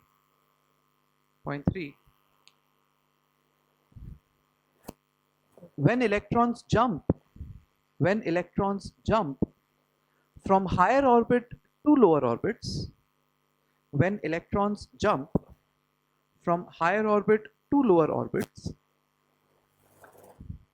they release energy in the form of photons. When electrons jump from higher orbit to lower orbit, they release energy in the form of photons. Now, what Bohr is saying is that this is the nucleus, right? Let's say the atomic number is Z, right? So how many protons are inside this nucleus? Z. What is the charge of one proton? E plus E. So what is the total positive charge here? Plus Z into E. Right? If the atomic number is Z, it has Z protons and each proton is plus E charge. So it has plus Z E charge. This is the nucleus. Bohr is saying that the electrons can exist in discrete orbits. By discrete orbit, what we mean is that the electron will either be here, or here, or here, or here, but it cannot be anywhere in between. बीच में कहीं नहीं हो सकता. It has to be in discrete orbit. So everyone was like, okay, very good, discrete orbit, but कहाँ होगा? Distance बताओ. Right? Tell us the radius. Tell us that the electron should be this distance. So Bohr gave us that formula as well. He said that these orbits should be such that the angular momentum of the electron is an integer multiple of h upon 2 pi. Now, before I get into the derivation, I need to get two things out of the way. You will be studying uniform circular motion after 2 months in physics. Okay? But two results from uniform circular motion I will use now. Right? If I have a mass m moving with a velocity v in a circle of radius r. Okay? If I have a mass m moving with a velocity v in a circle of radius r, then in order to keep, there is an outward force. There is an outward force which this mass m feels. Now, अच्छा ठीक है, इसके पहले suppose I'm standing here and I am at a distance r from this. If this distance to change, then there must be a force in this direction, right? If there is no force in this direction, suppose there is a force in this direction, I will move like this, I will push like this, but what will the distance remain? Constant. So if this mass m is moving in a circle, its distance from the center is fixed. at a distance of r, which means there must be no force. There must be no force in this direction, because at any time the mass is always at a distance r. The mass is always at a distance r from the center. So इस direction में कोई force नहीं होगा. Make sense, right? So the same applies for the electron. The electron has a force of attraction, electrostatic force of attraction, Coulomb's law, k into q1 q2 upon r square. If this distance is r, then k q1 q2 by r square is the force of attraction which the electron is feeling. But this electron must be feeling a force in the opposite direction as well, which is balancing this force of attraction. What is that force called? Centrifugal force, right? And the formula for centrifugal force, now this is mv square upon r. ये formula Varun sir तुम लोगों को पढ़ाएंगे after 2 months in uniform circular motion. ठीक है? But whenever a mass m is moving in a circle of radius r, it experiences a centrifugal force equal to mv square by r. Yes? And second, this mass m has angular momentum. Now angular momentum, again, I know you are more used to talking about momentum. How much is momentum of a particle moving along? mv. How much is angular momentum? mvr. Class 11, don't worry about this. You will study this very soon. Linear momentum is mv, angular momentum is mvr. Centrifugal force is mv square by r. ये दो result तुम लोग बाद में सीखोगे in physics class. Okay, but we will be using this now. Let's understand how. The first equation we'll be using is force balance. Force balance.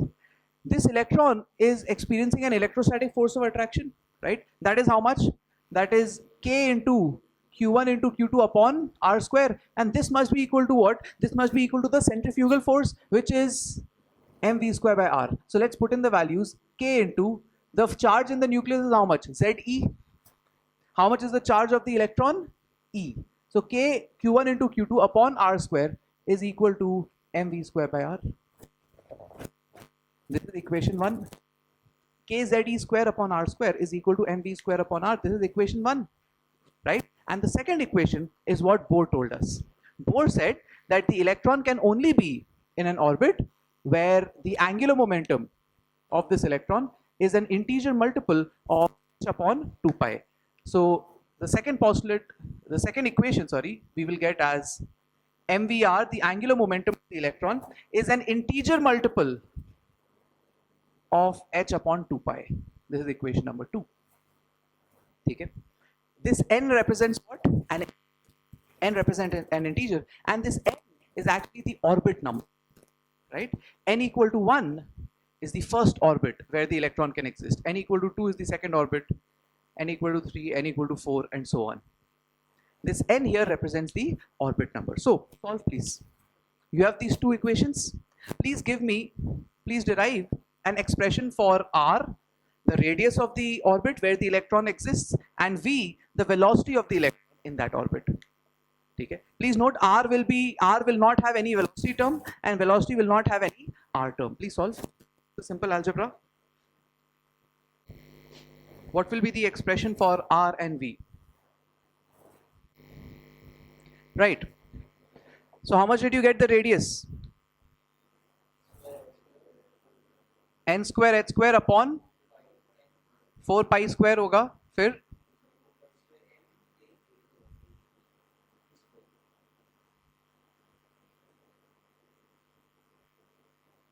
n square h square upon 4 pi square kze square m. Yes, you will get this formula for radius, right? What will be the formula for velocity? 2 pi k ze square upon nh. Yes, 2 pi k ze square upon nh, right? You will get these formulas. Now most of the variables here are known, most of the alphabets here are known now. जैसे the only unknowns are this n is the orbit number and this z is the only unknown. Rest all the values you know. How much is h? 6.626 into 10 power minus 34 joules. H you know. The value of pi you know. 22 by 7. The value of k you Newton meter square upon Coulomb square. The value E is 1.6 into 10 power minus 19 coulombs. The value of m, you know, this is mass of the electron, 9.1 into 10 power minus 31 kg, right? So all the alphabets in this formula we know except n square and z. So if you put all these values, and solve, you will get the radius as 0.529 into n square by z Armstrongs. Niels Bohr has told us that the electron is here. He has given us the radius of the orbit where the electron exists. And he's telling us that the electron is revolving around the nucleus. He also gives us the velocity with which the electron is moving, right? Now in this, what are the only unknowns? This z and this n. All the other values are known. 2 pi k e square h, all of these we know. This comes to 2.18 into 10 power 6 into z upon n meters per second. Very important. You must remember these formulas.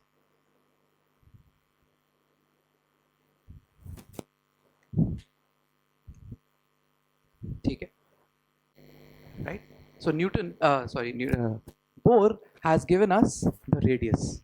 He's like the electron for different atoms. Like Z is what? Z is atomic number, and N is what? N is the orbit number. So if Z equal to 1, then what atom do I have? Hydrogen. Right? Now a drawback of Bohr's model was it is only valid for hydrogenic species. Bohr's model of the atom is only valid for hydrogenic species. What are hydrogenic species? These are single electron systems. Hydrogenic species are single electron system. So Bohr's model is only valid for hydrogenic species. Okay? Which means, what is it valid for? Hydrogen. Now, what other atom has only one electron? Helium plus. Helium ideally has 2 electrons, but I remove one, it becomes helium plus, so it is valid for hydrogen, then it is valid for helium plus. These formula which we've derived for radius and velocity, they are only valid for single electron systems. So for hydrogen it is valid helium plus, then from lithium plus 2, beryllium plus 3, boron plus 4, etc. Right? Bohr's model of the atom is only valid for hydrogenic species, single electron atoms. So if I want to calculate the radius of an atom of helium plus, I can do that. I can say that the first orbit will be 0.529 into 1 square upon 2. The first orbit of helium plus is 0.25 Armstrongs. Right? So now I know if I have the hydrogen atom, then this distance is 0.529 Armstrongs. This distance is 2.11 Armstrongs. The electron will either be here or be here or be here. The electron can change. The electron can change position in the atom, but it can never be in between. It can never be in between. वो या तो यहाँ रहेगा या यहाँ रहेगा, etc. Now, how does it change position? Let's understand that. Let's calculate the energy of this electron in this orbit. Let's calculate the energy of the electron. Now, energy of this electron has 2 components, potential energy and kinetic energy. Let's calculate both. Can I erase this? Has everyone written? The total energy of the electron is potential energy plus kinetic energy. Now kinetic energy is very easy to calculate. I know that mv square by r is equal to kz e square upon r square. This I just found out by balancing force. K q1 q2 by r square, kz e square by r square is the electrostatic force, the centrifugal force which is balancing it is mv square by r. So r and r cancel, right? R and 1r cancel, and I multiply both sides by half. So this becomes half mv square is equal to half kz e square by r, right? How much is half? Kinetic energy. So I have an important result. The kinetic energy of an electron is kz e square upon 2r. The kinetic energy of an electron is kz e square upon 2r. Now, potential energy, write down the definition first. Potential energy, write down the definition. The work done in bringing an electron, the work done in bringing an electron from infinity, the work done in bringing an electron from infinity to a distance r from the nucleus is the potential energy at that point. The work done in bringing the electron from infinity to a distance r from the nucleus is the potential energy at that point. Okay. Means if this is my nucleus, it has, let's say, charge Ze, and I want to calculate the potential energy of an electron E over here at a distance r from the nucleus. Okay. The definition of this potential energy is that I have to bring the electron from where? From infinity. From infinity, if I bring the electron to a distance r, then the work done in this process is the potential energy of this electron. Now let's say the electron is here somewhere. At a random point during this process, let's say the electron is distance x, right, from the nucleus. At this point, what is the force? What is the force which this electron is feeling? K into Q1 Ze into Q2, which is E upon x square. So this is K Ze square upon x square. This is the force of attraction which this electron is feeling. Yes or no? This electron is feeling a force of attraction from the nucleus. So Kz square upon x square is the force. Now what is work done? Work done is force into displacement. So let's say I had a force of, let's say, 10 newtons, and I displace an object by 5 meters, and the object comes here, right? How much is the work done? 50 joules. If a force of 10 Newton moves an object by a distance of 5 meters, then the work done is 50 joules. But I cannot use that same logic here, right? This formula is valid when the force is constant. All throughout this 5 meter of displacement, the force remained how much? 10 newtons. But I cannot say that over here. As the electrons, the nucleus is changing, force is also not simply do force into displacement. That is not allowed, right? So what do? I have to use a process called integration, right? I have to solve using calculus. Now Newton also faced this problem. When Newton was trying to solve problems, he realized that if the force is variable, then there's a problem. So Newton invented calculus, right? Leibniz together, they invented calculus, right? क्योंकि problem solve नहीं हो रहा था, चलो एक नया theory बना देते हैं, calculus. You have 4-5 chapters on calculus in your syllabus, right? Differential equations, integration, definite integration, differentiation, all of that you have in your math syllabus, right? Calculus is a big portion of your math syllabus in class 11 and 12. So the entire field of study was invented by Newton. So what did he do, right? What we do is we move this electron by a very small distance dx. This dx is really, really small. It is so small that it is almost zero. And in moving the electron by a very small distance dx, I assume that my force remains constant. Because this dx is so small, the force is almost constant. So in moving this electron very small distance dx, I will do some very small amount of work. That very small amount of work is dw. And it will be how much? It will be force into displacement dx. dw will be force into displacement dx. So this becomes kz e square upon x square into dx, right? Now by definition, what is the potential energy? It is the total work done in bringing the electron from infinity to a distance r, which means if I could add up all of these very, very small work done in bringing the electron from infinity to r, then what would I get? I would get the total work done. This process of adding up infinitesimally small work done, this process is called integration. You will study integration later on. So right now I'll just write down the result. Okay. The potential energy is the sum of all these work done. This is the symbol for integration. It is the summation of all these small work done. So this is summation kz e square dx upon x square. But From where to where? How is x varying? I have to add all the work done where x changes from infinity to r. Where x is changing from infinity to r. So this is what we call a definite integration, where the limits of integration are also mentioned. This is called a definite integral. ये तुम लोग पढ़ोगे बाद में, not to worry. Class 12 was like कुछ नहीं है ये तो. 11 is like ये क्या हो गया हमारे साथ, right? But don't worry. Okay. dx upon x square is a very simple integral to solve. It's 1 by x. Right. dx upon x square, sorry, it's minus 1 by x. Minus 1 by x. So all of this you will learn. I am directly writing the result. You put in the limits also. You will directly, when you solve this integration, you will get minus kz e square by r. ये result तुम लोग को याद रखना है अभी के लिए. So the potential energy of an electron is minus kz e square by r. Yes, it's negative. The potential energy of the electron is negative. Is it? Definition you should know. The result you have to remember.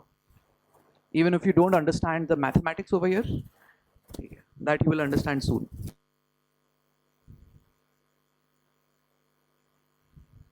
Is it okay? So I have found out the kinetic energy, I have found out the potential energy. So now I can find out the total energy of the electron. The total energy will be minus kz e square by r, which is potential, plus kz e square by 2r, which is kinetic, and this comes to minus, yes, minus kz e square by 2r. This is the total. Now in place of radius, what can I put? 0.529 into n square by z. If I put that, I will get the total energy as minus 13.6 into z square by n square electron volts. This is the formula which you have to remember. Very, very, very important formula. Using this formula, you can calculate the energy of an electron in its orbit, the total energy of its electron. It's a negative energy, minus 13.6 into z square by n square electron volts. So if I have the hydrogen atom, how much energy does the electron possess in the first orbit? Minus 13.6 electron volts. Z is 1 for hydrogen, n is also 1. What is the energy of the electron in the second orbit? Minus 13.6 into 1 square upon 2 square. So this will become minus 3.4 electron volts. How much energy of the electron in the third orbit? Minus 13.6 into 1 square upon 3 square. 1.5 आते क्या? एक बार check करो जरा calculator पे. नहीं ना?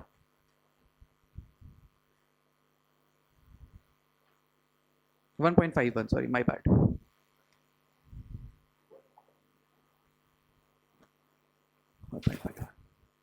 ये 3.4 ही था क्या? ये गलती क्या? डिफरेंस 1.8 आता है शायद. 3.4. 1.8 is 89 is the difference. I remembered the energy difference. Yeah. 1.51 electron and so on. At infinity, what will be the energy of the electron? 0. It is outside the potential field, right? The potential field, the electrostatic field created by the nucleus cannot reach the electron at infinity. At infinity, the electron has. So this is what Bohr said again, that as we move from inside to outside, as the electron keeps going to higher and higher orbits, right, it can attain this energy or this energy or this energy. Now this is a very strange thing to say, is it not? Bohr is saying that electron का या तो इतना energy होगा minus 13.6 या तो minus 3.4 होगा. Electron का minus 10 energy हो ही नहीं सकता. It is like saying that, let's say I have this duster, ठीक है? This duster cannot attain all the spots in between. If I throw this duster like this duster will either be here or be here or be here or be here. ये बीच में कहीं नहीं हो सकता. Now this is very strange.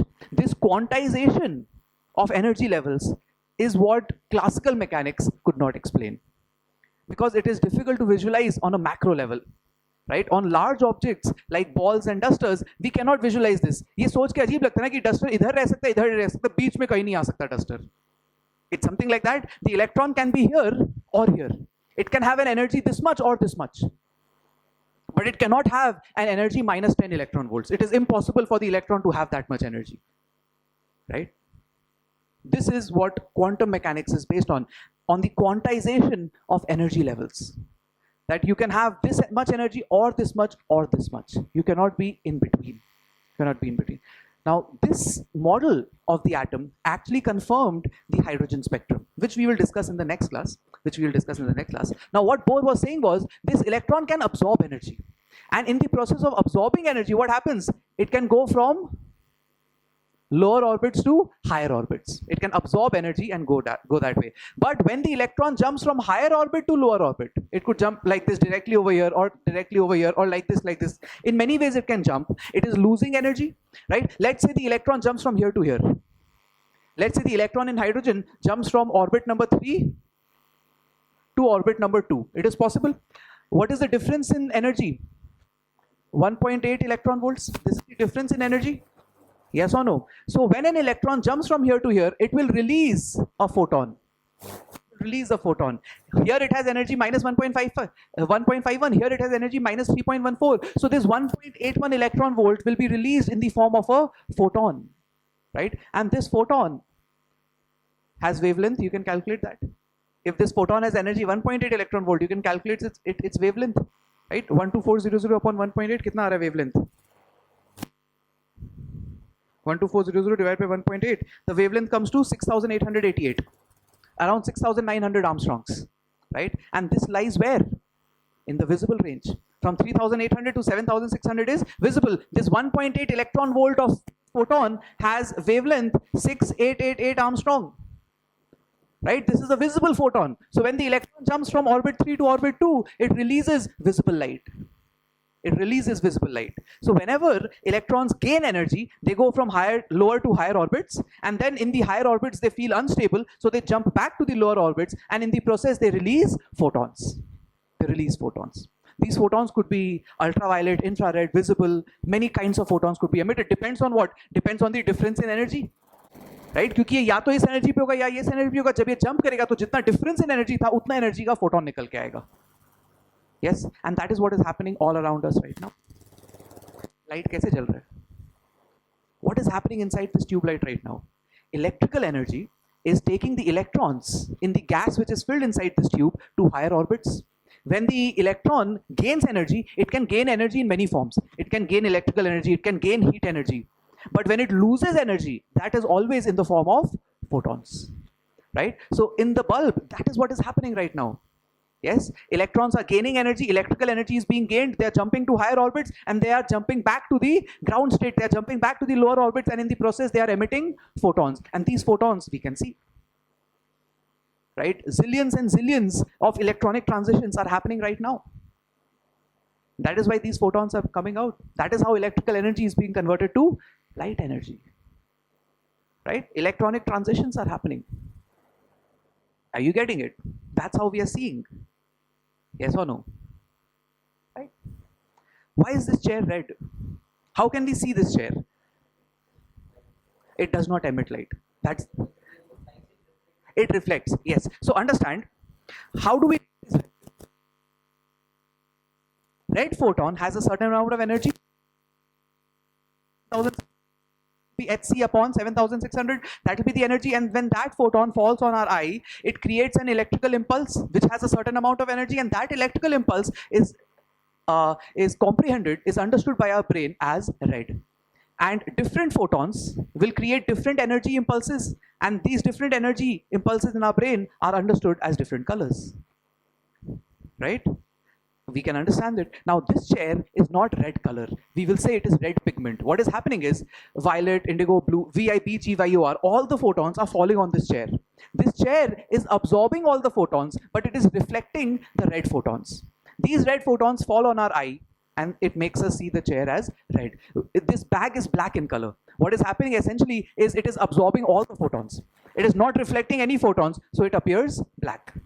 If an object reflects all the photons, then it will appear as white, right? If an object reflects everything, it will appear as white. Are you getting it? Are you getting it? Right? This does not have light of its own. Think about it in this way. Let's say you have a ball of iron and you heat that iron, usko garam karte rehte hain, right? If you have sufficiently heated it, it will become red hot, right? And then if you place it in a dark room, will you be able to see that iron ball? Yes. That iron ball is red hot. That iron ball is emitting energy. It is also emitting energy in the form of red photons, so that you can see, right? Because those red photons are being emitted from the iron ball and they are directly reaching your eye, you can see it. But if you place this chair in a dark room, will you be able to see this chair? No. So this chair depends on reflection for us to be able to see it. But that red hot iron ball has photons of its own. That is red color, right? This is red pigment. It absorbs the other photons, but it reflects the red photons. That's how we see. You see anything when photons reflected or emitted by that object reach your eye. Only then you can see anything. Because light is interacting with matter, that's how we see. Otherwise we cannot see, right? There may be ultraviolet photons here. There are definitely radio waves here. Those photons are also flowing around us. But can we see those photons? No, they're falling on our eye. They're creating electrical impulse, but we cannot see it. Our brain cannot comprehend it. Our brain has a very restricted range of electrical impulses it can understand. 7,600 Armstrongs to 3,800 to 7,600. That's all. इतना सा range हम देख सकते हैं सिर्फ. Right? We can't see a huge portion of the electromagnetic spectrum. Yes. Another interesting thing about seeing is that you always see the past. Yeah. Why can I see you? Because photons which fell on you and reflected from you are reaching my eye. Now, the photons have taken some time to travel from you to my eye, and in that time, you might have changed position, right? But when the photons reach my eye, only then I can see you, right? So what am I seeing essentially? I am seeing you in the past. Yes or no? Think about it in this way. You're looking at the sun in the sky. Why can you see the sun? Because photons emitted from the sun are reaching your eye. Now we know light takes 8.5 minutes to travel from the sun to you. So what you're seeing is where the sun was 8.5 minutes ago. Right? क्योंकि जो photon 8.5 minute पहले निकला था वो अब तुम्हारे आंख तक पहुंचा है, तब तक तो सन कहीं और जा चुका है. Yes or no? So you are always seeing the past. If suppose we could go to a place which was 100 light years away from us, and photons which left Earth 100 light years away are reaching there now, what would they see? They would see the Earth 100 years ago, right? They would not see today's Earth, right? They would see what the Earth was 100 years ago. So when you see the stars and someone tells you that star is 40 light years away, then 40 years ago the star was there. Maybe that star has blown up. You don't know. Maybe it has changed position. You don't know. The star was there 40 years ago. So you're always seeing the past. Yes or no? Right? It's a little philosophical now. Right? I'll leave you with one small interesting theory. Einstein told us that light has mass. Right? We just figured that light is particle. It has energy, h nu. We will learn how to calculate the momentum of photons. We'll also figure out its mass. And Einstein wanted to prove that light has mass. Sounds strange, right? Light has mass. Relativity, E is equal to mc square, right? He correlated mass and energy. Now we've been thinking that light is always energy, but Einstein said that light can also have mass. How? How did he prove it has mass? If light has mass, then it should have a gravitational field. Yes. Anything which has mass will be influenced by a gravitational, say the sun. The sun has a gravitational field, and light passing close to the sun will be influenced by the gravitational field created by the sun. This. I have some stars over here. Why can I see those stars? Because light from those stars, which left maybe 1 million years ago, has now reached us. Photons which left the star that time now reached us, so we can see these stars. Right? If the sun was here, what would happen? The light which is coming here, the light would be attracted towards the sun. So I would not see the stars here. Where would I see the stars? Their position would be changed. The position of the stars would be changed because light which is coming from the stars would be attracted by the sun. And if it gets attracted by the sun, you will see the star because light udhar se aa raha tha tumhare taraf. Yes or no? Right? But there was a problem because if the sun is there in the sky, you cannot see the stars. It's too bright. And if in the night the sun is on the opposite side of the earth and stars in their original positions, so there was a problem. Right? How could he prove when you could not see the stars? And at the night time, the sun was not available. So what did Einstein wait for? A solar eclipse. Right? He waited for a solar eclipse when the moon covered the sun. You can also see in the sky the stars. During a solar eclipse, you can see the stars. And when the solar eclipse happened, what did he notice? Stars had changed position. Which means the light coming from the stars had been bent. The light coming from the stars had been attracted by the gravitational field of the sun. So he proved mass. Light has mass, it has momentum. We'll be calculating that momentum. Yes? So Einstein had to wait for a solar eclipse to prove the theory. Quite interesting, huh? Anyway, we'll end class here. In the next class, I will begin with these results. Okay? Your homework today is very, very little, just set A of home assignment 1. In the next class, we'll begin with Bohr's model. We'll discuss the concept of spectral lines and also another scientist, de Broglie, right? De Broglie turned things around as well, right? Planck came and told us that light is not wave, it is particle. De Broglie will come and tell us electron is not particle, it is wave. Okay? We'll study about that next week.